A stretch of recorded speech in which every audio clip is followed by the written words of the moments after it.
Aha, ne zaman baxdıq biz? Nə vaxt öyrəndim? Doktor, mən Manchester'ın qəbulunda illərdir gəlirəm. Amma bu Milena'nı qoyanda deməli hardasa bir 4 il yarımdır uyduz. Dediniz 3 il 5 il arası qalmalıdır. Mən də təbii ki, yenə məsləhətçilərdim, daha gec çıxartdım. Amma yəni heç belə gözləmirdim də ki, belə mən düşündüm ki, pis olar, nəsə pis bir şeylə Hamı qarşılaşır. qorxur ondan. Hamı deyir də ki, yox, bu qan gəlmirsə, yumurta axarında kriz başlayır. Yox, o qədər gözəl, o qədər rahat. Ümumiyyətcə qoyulandan çox az aybaşı görürdüm.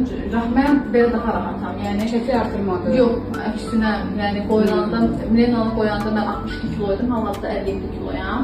Yəni yəni öz qidana fikir verdikdən sonra zaten idmanında elədinsə heç bir çəki artırmadı. Mən onu həmişə təsəvvür deyirəm. Bax elə.